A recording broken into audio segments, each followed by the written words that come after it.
So my name is Valentin Guerlesquin. I'm working at National Bank of Canada since 2016.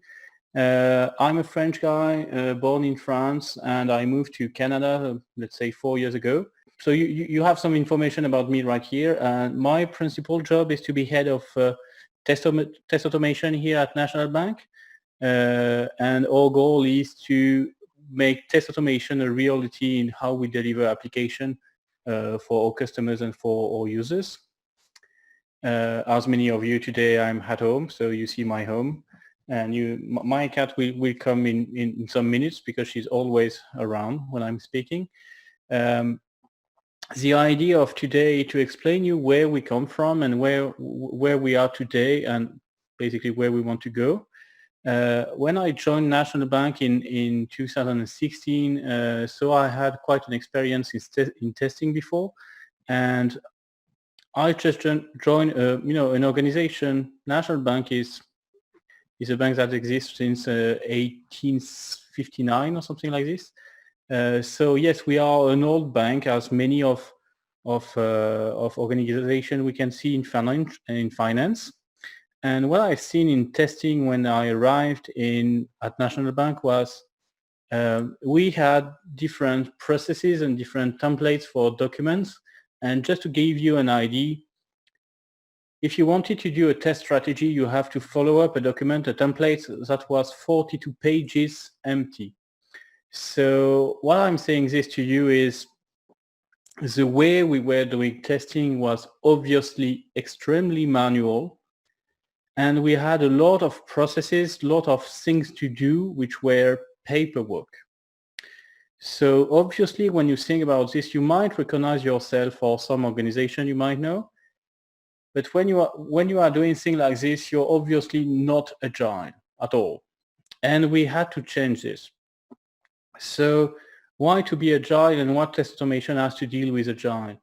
This is basically everyone wants to do. You have an idea, you talk to this with a business, you do some developments, you want to operate this, and at the end you put this on the market and you're supposed to make some money with it. You've heard about DevOps, of course, but DevOps is not a matter of testing. DevOps is supposed to solve the problem between operation and development. But the thing which is supposed to solve the problem between development and business is Agile. And part of Agile is automation and obviously test automation. So as we were a lot not Agile, we wanted to change this because we wanted to increase our velocity to deliver things, and test automation was a part of the plan, of course. So what have we done? When I joined the team, the National Bank, we had, just before I get my test automation team, we had a team which was part of test developers, what you could call SDET, software developer engineering test. They were supposed to do testing and to do test automation for every project. So obviously we have centralized team, something like 5 guys supposed to do a test automation for all those teams. And it wasn't working. I will explain you later where we were at this moment. What we did, so we have started to change everything. And we first announced that test automation was part of development team responsibility. So it was not the responsibility of any group, a side group, or any external group that was supposed to automate your manual test for every project you have. We decided that it was the development team responsibility to do their test and to automate it. My team then stopped doing test automation for project, and what we did, we have provided a complete test automation framework. So what we call every tools you might need to do test automation, and we did it for the most. I mean, some technologies or specificity are not covered or will not be covered anyway, because we only have here at the bank one or two projects using these technologies. And we cannot centralize tools that cover everything. But for the most, we did a complete test automation framework and tooling that was useful for almost everybody. And what we have did also is we coach, we train, we help managers hiring correct persons, the right people on the market to change the landscape of our talents and the people we have, to have more and more technical person able to do testing and to do test automation. A word about the tooling, because everybody is thinking about the tooling first, and I just want to say you don't have to spend much time on this. Please don't. You will see many people trying, many companies trying to sell you the perfect tool which is supposed to do everything. Think about it. Everything is available on the market almost for free. And here is a quick view on what we have. We have our homemade framework, which is inner source, so we're doing it, and it is based on Java Selenium, Java JUnit. It's Java JUnit Selenium Maven, which is very common on the market. So it might not be the top-notch framework we can see on the market. We are not yet using Cypress, for instance. We are not using Robot Framework. Some teams are using it, but globally we are not. We are not using the top-notch one. Why? Because we also thought about how much we will be able to find people on the market able to use it. So if you want to buy, for instance, if you want to buy a specific tool, think about it. Just have a look on your market and see how many people, how many resources you can hire that already know how to use this. Please don't. My cat is playing with my mouse, which is obviously her job, but not that one. We are using Selenium for testing UI. It is very common. It is very widespread, and I really don't see any reason not to use Selenium. But what I don't want to do is I don't want to manage a Selenium grid. And obviously, Stan said before, I'm not here to say good things about my providers, but let's say I don't want to have to manage a different version of Chrome available to do testing. So we are using a Selenium grid provider. I just give you the opportunity to guess which one is it. I won't mention it, obviously. We are using open source libs, libraries for any specific testing we need to do on APIs, on Kafka, MQ, whatever database. We have a visual testing solution which is given by also a provider, but our framework we have built with my team is fully integrated into our CI system, which is Jenkins, and therefore if any teams are using it, they have no problem to make it work in their CI, because obviously our target is to do continuous testing. So it has to work like this. By doing this, we just save money, because any project of our groups, they don't have to think about it. Everything is available, and the team into the group, into our company is here, which is basically my team, is here to help them to use it. So we have trained and hired people. So at the beginning, only on my team, we were able to see people able to do test automation. So this is a representation of the share of people able to do test automation, what we call SDATE, in 2016, end of October, end of our fiscal year. And by year, so we're starting in 2016, these amounts are just increased.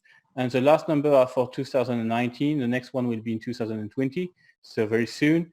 But we just reach an amount of people doing test automation, so being technical, able to do some code, which is quite good now. The people is the key. If you don't have the people to do test automation, you probably won't be able to succeed in this.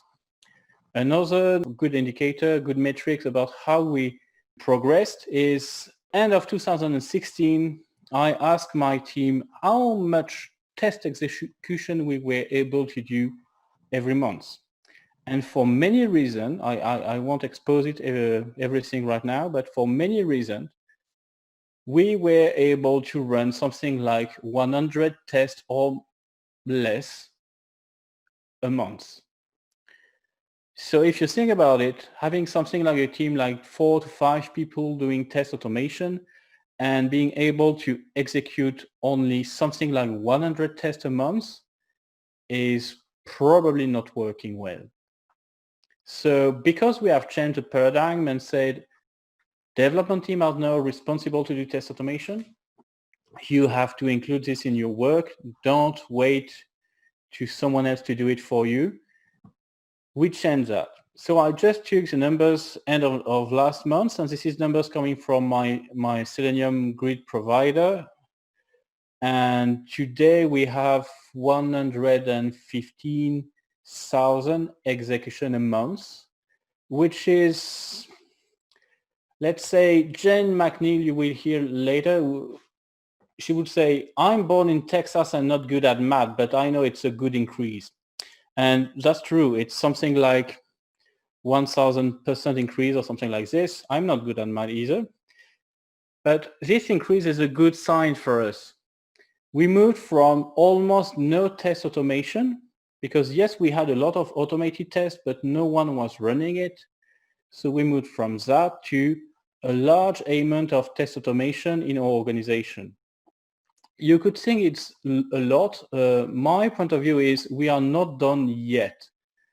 Seeing my organization and how much IT we do, how much development and application we have to release every week, I would say we should do something like probably 10 times this, probably in a perfect world.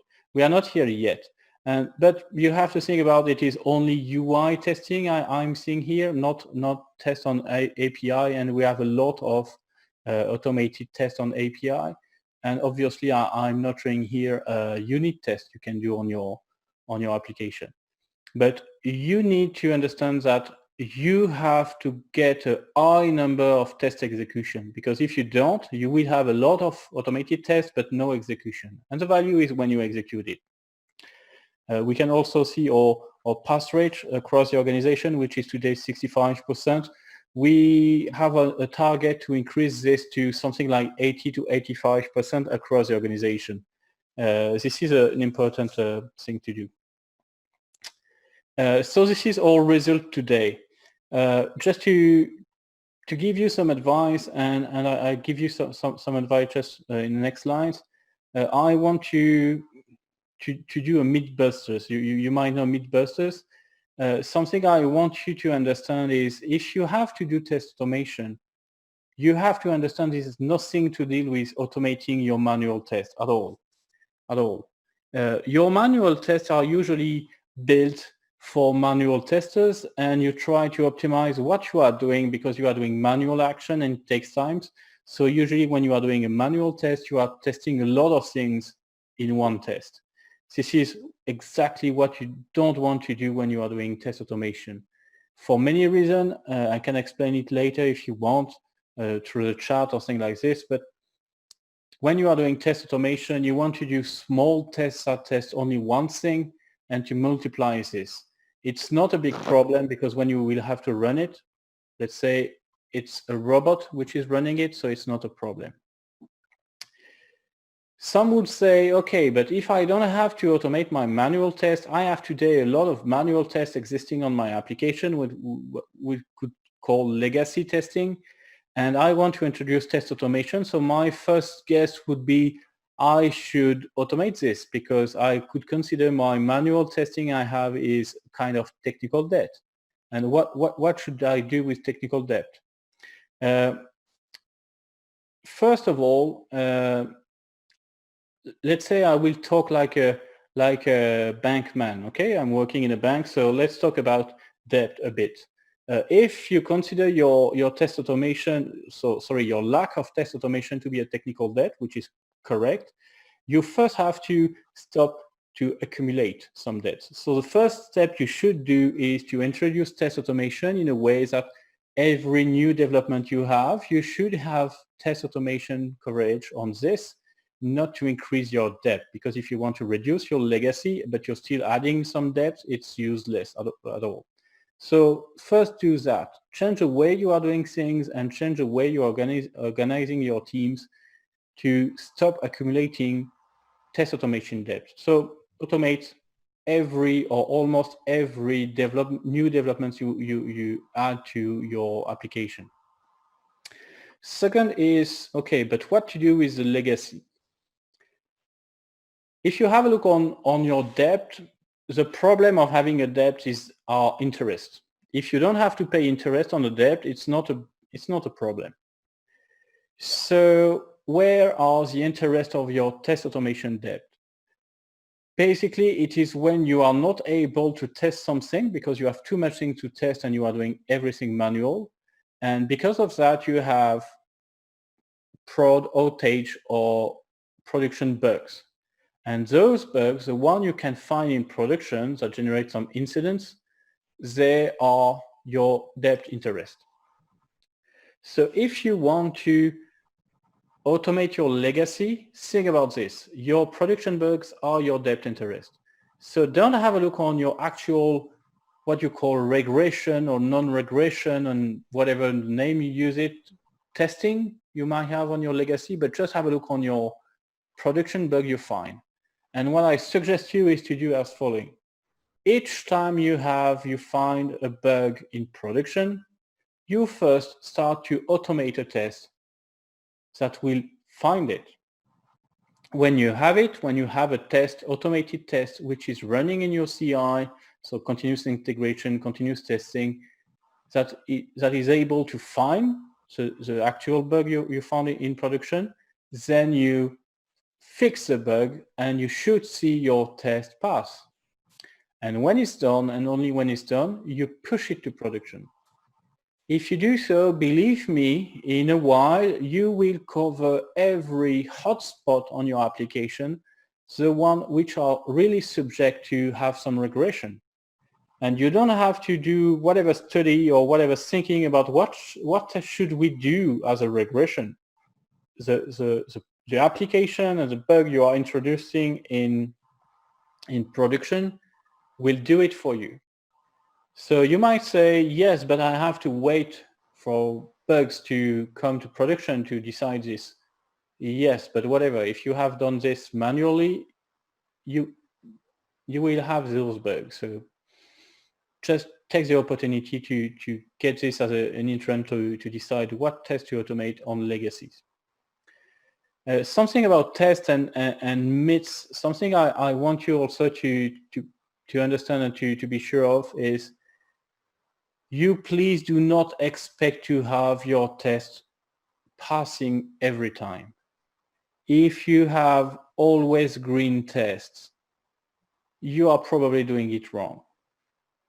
Because if you are doing testing, whatever it's automated test or manual testing, if you are doing testing, it's basically because you want to find bugs. And if you have only green tests, it means your tests are inefficient. So you can believe your application is perfect and you don't have any bugs in it. If you have no bugs in it because you have a very good way of developing things, first of all, you are not human. And second, why are you doing testing anyway? So have a look on this. And if you expect to have only green tests and basically only green automated tests, think about it, because probably you're doing it wrong. It doesn't mean you need to have everything failing. The thing is, you have to get some tests which are failing, but when it is failing, it has to fail for good reasons. And the good reason of a failing of a test is not because your test is flaky. You have to get robust tests that is working correctly. It's not because your environment is not available or because your data is not available at the moment or you're doing your test. This is bad reasons. The only good reason for a test to fail is you found a bug. So think about it. If you are not finding bugs with your test, you are not doing it well. many of you or many of people wanting to do test automation will also think about, let's say, think like PMs and want to have some metrics about it. The only advice I give is you should have only one metric to follow, and I call it test automation ratio. Test automation ratio is the amount of time you spend in a team doing test automation. So you can regroup in this everything you have regarding managing environments, building infrastructure to do it, building test data for doing test automation, building scripts, running scripts, finding why a script is not working well, reporting bugs, but everything related to automated test. You can collect this amount of work and divide it by the amount of work you are doing by you are spending in doing testing overall. So it means automated testing, but also everything related to manual testing. And this ratio should tend to 1. So at the beginning, believe me, it will be really close to 0. And when you will have a very good, or let's say a quite good automation practice in your groups, you will tend to something like 0.5 or 0.6, but you have to target something like 1. It is, from my point of view, the most important ratio, most important metrics to follow. And I will explain you, I exclude any kind of test coverage, for instance. I really don't care about test coverage, because test coverage, you can cheat with that and decide that you are building tests that is covering whatever you want to cover. Is it code? Is it functionality? Something like this. But basically, you can. It does not give you the idea of how efficient you are in test automation. I'm not looking at test completion or test campaign completion or test results, because again, you can have all green tests, but your tests are crap. So it has no good value. If we have a look only on time spent to do something, you are only focused on doing testing, doing it automated, and you have nothing around you that push you to do the wrong thing. So the rest of your mind and your focus will be focused on product quality. So if you are doing testing with your only objective to doing product quality and you measure the ratio of it, you are obviously going in the right way. You can think also about measuring the product quality, but it is something quite difficult to have. Good metrics and easy metrics to get is to see the evolution of number of bugs you find in production. Another metric which is usually quite difficult to have in some organization is to measure the time to market, how much time you spend or how much time elapsed between the ID and the product into the market. These are supposed to get lower because of your test automation. But before seeing this, on every sprint, you can get the timesheet of your guys and measure this ratio.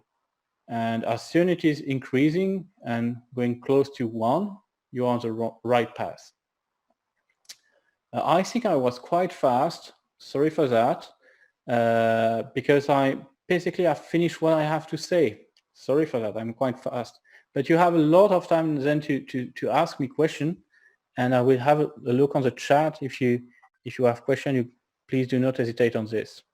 So one just came in from Deline, says, please elaborate on test design and what to test. Okay. Very good question. And I removed this from my presentation because I wanted to do it in less than 40 minutes. And obviously it was a bad idea. So I will explain it to you. You are doing testing because you want to have confidence into your product. This is basically why you are doing testing. And you want to have confidence into your product because you have found bugs and you have corrected it. Okay, this is the reason why you are doing testing. So how much should we test and what should we test? And in that, what should we automate? So this is my answer, and it's like a dogma, in fact. What I say is you should test whatever is necessary but sufficient to give you enough confidence into your product to allow you to push the product to the next step. So there's a lot of things in this sentence, and let's have a look on this. What is necessary but sufficient? If you are doing a test that not give you more confidence into your product, don't do it. Don't do it. Okay, it's useless. If you are not doing a test but you need to do it, please do that test, because if you are not comfortable about, let's say, a feature or something like this and you are not testing it, you have to add this on your test. So it's quite obvious, but it does not mean, there is nothing related to coverage. Does coverage give you confidence? If it does, do some coverage. If you say, okay, 95% of coverage give me some confidence, do it. But again, trust me, if you are just doing coverage and not thinking about how good are your tests, you should not do it. This sentence also says you have to get the right level of confidence onto your product before passing your product to the next step. It really means that you have to think with, let's say, stages. So you probably have, let's say, an execution context of your test where you should do some tests, and another one where you should do some other tests. A good example is when you are doing code, you have code verification into your IDE, and it is basically a test. When you are doing unit test on your package, it is a test, and the context of execution is not the same. It is on compiled product but not deployed. You can think about having another stage after, which is deployed product but isolated. So you are using stubbing and things like this, not to interact with other applications you normally should have to. And there's a lot of tests you can do in that context. And as soon as you reach your level of confidence, which is good enough to go to the next step, you can push this product to the next step, which could be integrated tests. So an environment where you have other applications.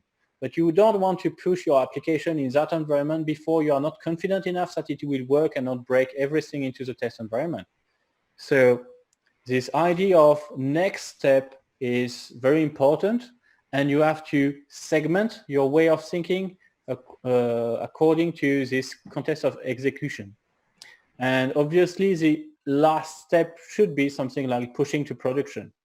So on every stages, you should reach a certain level of confidence onto your product that allow you to push it to the next step again and again until production.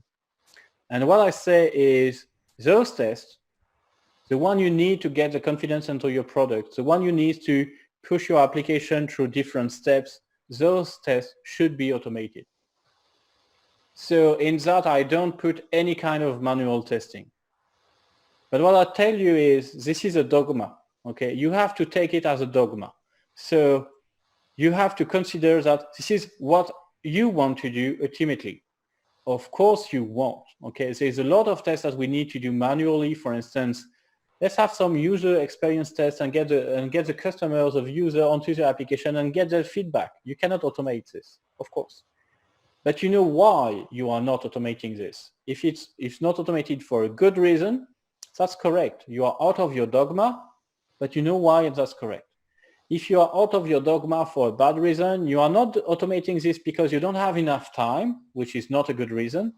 You have to feel this like it is bad. And that's correct. You have to feel it is bad. And as soon as you feel this, it is bad, you won't do it anymore, or hopefully you won't. And every test you will do will be in the correct way and automated. This is how I feel and how I answer when people are asking me what to test. Let's say you have to test everything you need to, and you have to automate this. Thank you so much. There's a couple other questions for you. So this one comes from Derek. Do your current tests manual and or automated? So you can talk about that like you just did if you want. Do your current tests manual or automated also assist with identifying CSS issues as well, or do you design specific tests for these? CSS is so good, but it's evil. It was so good when it appears, but it's never working well. What I say is, let's talk about visual testing. So visual testing was something not really feasible automatically some years ago, and it's quite new on the market to be able to do this.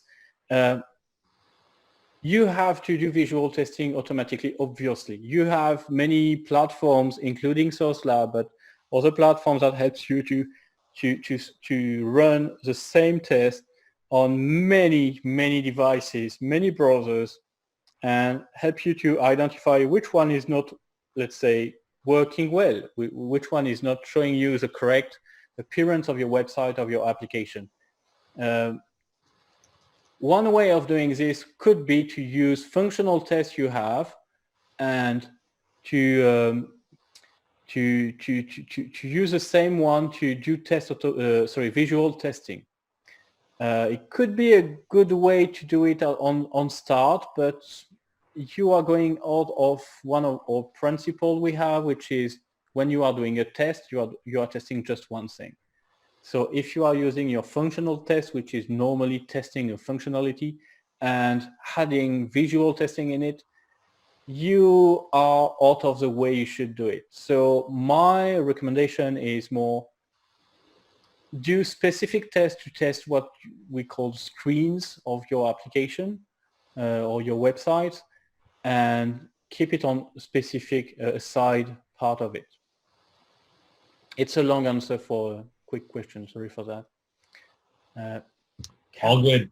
It's good conversation. I mean, I think what you're talking about there is really just thinking about how you approach testing, not just looking at it from the functional side of things, make sure things work, but again, in building that confidence for your users, how it should look.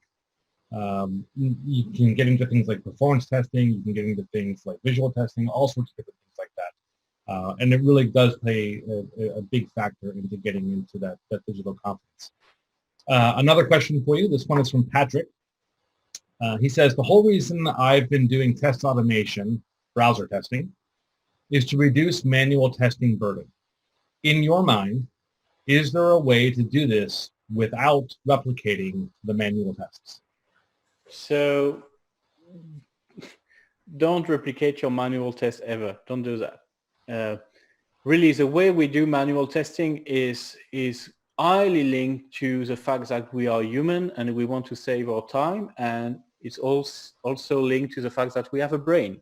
So I'm basically a tester, okay? I did it for a long time before, and yes, we are doing manual testing a specific way because we know we can save time by first logins and do a lot of tests and log out, for instance. And when we are doing a test, we are doing a functional test, but we're also checking if the page is correct. If, we do it and our brain is able to do it in the same time, and this is because we are human, we have highly effective machines, and this is the way we do manual tests. When you are doing test automation, you should not do that because first of all, your machine, the machine you are using, which is executing your test, has no brain, okay? So it has no ability to adapt to whatever change it has according to what it does expect. So if any change in this is anything is changing is not the way it has expected, your test will fail. And if you are putting many different verification in the same test and something is failing, normally the whole test is failing. And the big thing is debugging. If you want to debug it to understand why a test is failing and you have several checks in it, you will spend a lot of time trying to find out what is not working and just to raise a correct bug. So it won't be efficient at all. But there is something around this. You're talking about manual testing burden and things like this. We usually are more confident about manual testing because we know it is made by a human and he has a brain, and this thing is working normally well in almost every person. So our confidence rely on this. When we are doing automating testing, you have to get the confidence onto your test automation and your automated test. To do that, you have to focus on test reliability. So how your tests are flaky or not. Your test should not fail for bad reason. It's very important.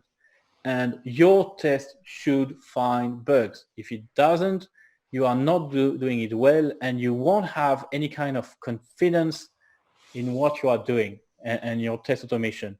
And I've seen a lot of groups starting to do test automation, and they decided to say, okay, we do it every time on every release, which is regression testing, and it is always passed, but we spend a lot of time to do it. So we want to automate this and just use our brain and do manual testing on new functionalities. It is hard to do that. It is hard to get value from this. If you do automate exactly the test you are manually doing, it will be quite difficult to achieve. It will take time to get any confidence on this. So you are not, if basically you are replicating what you were doing manually, you won't get any value on this. I'm not sure to have answered well the question, but I think you did, and we'll certainly see if there's a follow-up question from the audience. But I actually have a follow-up question from that. So think about this for a minute. You're introducing a new feature. You're testing against it. You have all your automation things. You're finding all the bugs. After a while, you have the degree of confidence that this is ready for production, and you push it out there. Do you stop testing at that point? But then do you stop testing at that point? Once you've pushed it to production, have you maintained that level of confidence that you now turn your eye to something else, or do you continue to test that? I do, but I not always do the same. I not always do it the same way. When you are testing a new functionality, and let's say you are automating everything on this, okay? Let's assume you are automating your test for your new functionality. You are thinking about tests that will give you confidence onto the product and onto that functionalities. This is the way you should do it. So you will run your test and get that confidence and push it to production, and everything seems to go well, fine. With the test you have, you can just keep those automated tests onto your test suite and run it every time. But soon, normally you will see that you have too much tests, and some could be cut because it's never failing. So probably you will remove tests that are never failing because you will have enough confidence to just not to test it anymore. And probably you will have tests on problem you have found in production, because as soon as users will start to use your feature, your application, you will figure out that you forgot to do that. And you will have feedback from support team, production support team saying, okay, it is not working when my client is blah, blah, blah. And you will say, okay, I forgot to have that. So it will increase your mind, and you say, okay, I have to have that test. So you are still testing it because you had a bug coming from production and you had to correct it, but you are testing it differently because the feedback you have from your customers and from your users will change the way you think how it should be tested. And obviously the tests you are still doing, which are never failing, you should think removing it one day, because it just becomes legacy. You might have to maintain, it takes time to run, and at the end it has no value. It had no value. I like that. I think it's so interesting to think about, when people develop software and they design it, they have a certain thought about what that's trying to accomplish. And when they push it into production, they kind of lose control of it because at that point, it's up to the users, right? They're certainly going to use it for the way it was designed, but they're absolutely going to use it in ways that it wasn't designed.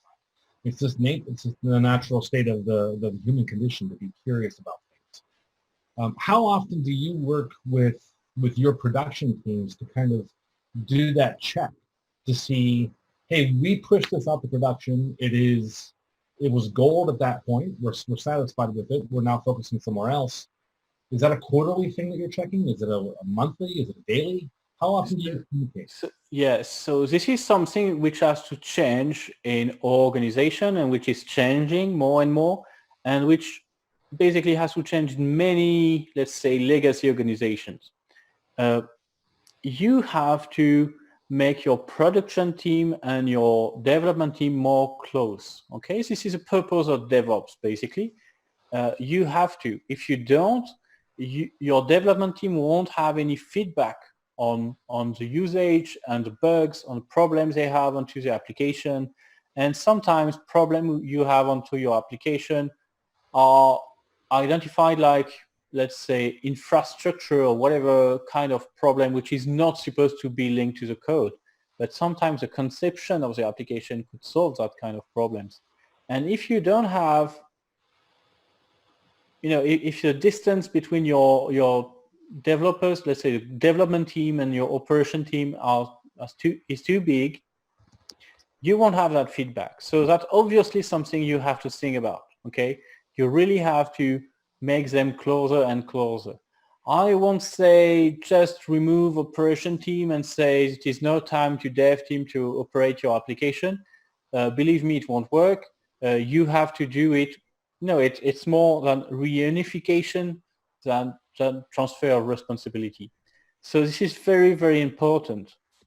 And the faster you are able to push things to production, the better it is, because as soon as you have a feedback from your production and from operation guys, the faster you can push something which will fix the problem. And test automation is really part of it, because if you need to spend a week or two to test something, because you have to propagate this onto different test environments and doing testing manually, the time you will need to push something to production will be too long to get that feedback valuable.